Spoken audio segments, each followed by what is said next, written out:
is mutual funds. Okay, so the LOS asks us to explain what is a mutual fund and what are the various type of mutual funds are available. So mutual fund, if you see, is a type of pooled investment. What is a pooled investment? As I have said, that investors will pool their money. So investors will pool their money and they create a fund. Okay, and this fund will be managed by a professional manager, because what happens is these investors are maybe like normal investors. They do not have much idea about the markets. Okay, so what they will do is they rely on the expertise of this professional fund manager to manage their portfolio. So they are relying on the expertise of the portfolio managers to invest their money. Okay, now you will see typically there are two type of mutual fund. One is a open-end mutual fund, another is a close-ended mutual fund. Okay, in open-ended mutual fund, what happens is you can invest and withdraw anytime you want. Okay, please note that this is just like we are explaining. We will be getting into detail when we cover the alternative investment part. So in open-ended investment fund, you can withdraw, you can deposit money anytime. Okay, and there is no end date. So what you have is, in case of open-ended fund, there is no end date. Okay, however, there's in a close-ended fund, okay, the investment is typically restricted for a certain period of time in the starting. Okay, and there is a end date. So the company specify an end date for the fund, and if any new investor want to invest, he will be investing through by buying the fund in the market. So he will be buying the fund like a stock in the market. So what we see is the liquidity of this close-ended funds are typically lower.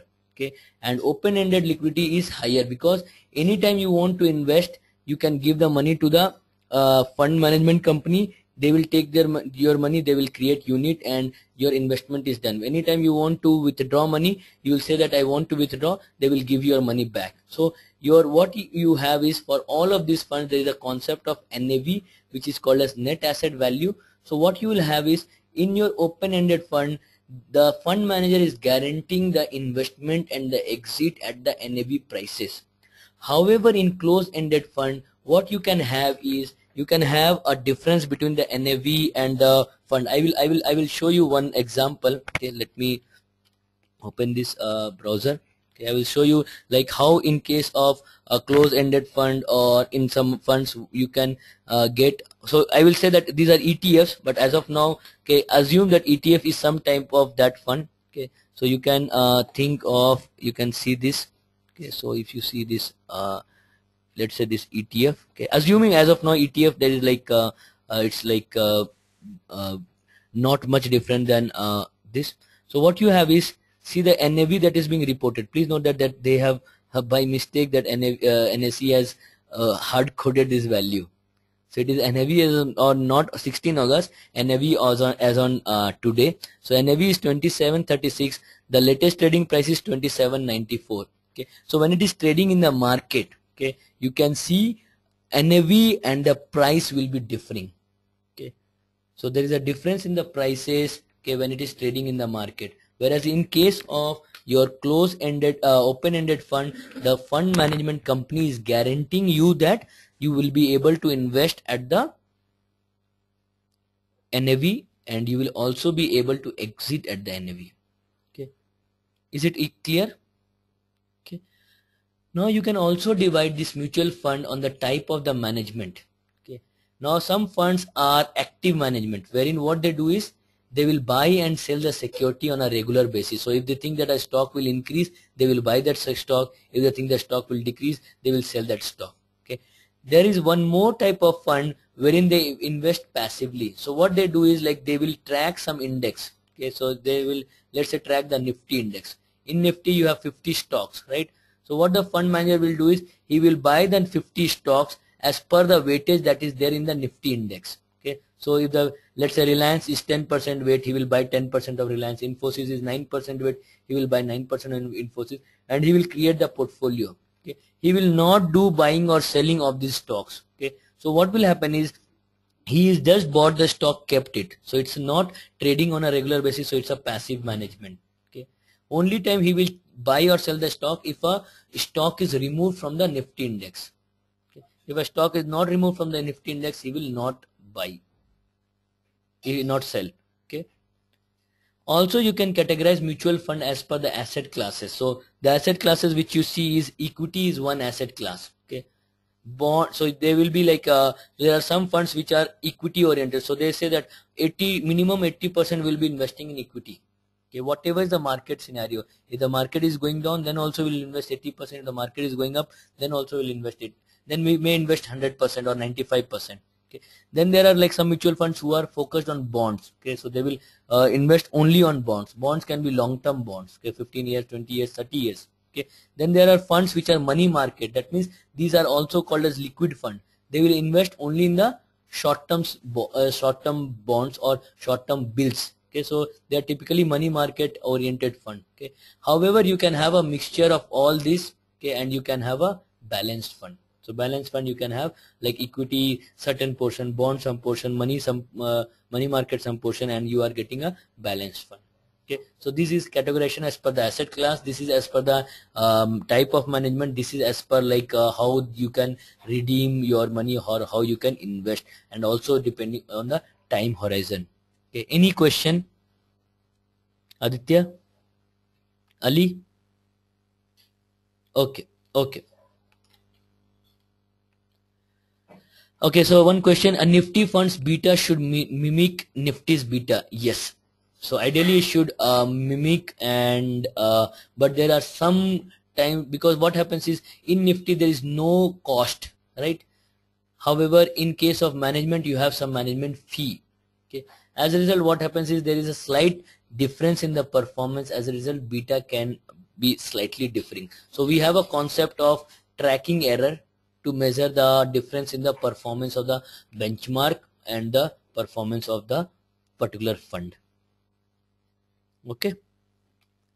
So you have some other pool investment. So the example which I gave you on the Nifty website or NSE website was exchange traded fund. Exchange traded fund are similar to close-ended fund, but they are typically passive investment. So if you see this, they have exchange traded fund. These are all, they have gold ETF. That is, the underlying is gold. But if you see the ETF, what they have is the underlying asset is Nifty. So that means it's a passive investment. The benchmark is Nifty.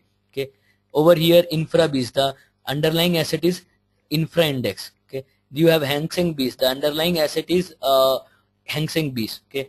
M100. The underlying is mid cap. Okay. You have Junior BIS. Junior BIS. The underlying is Junior Nifty. So depending on some different type of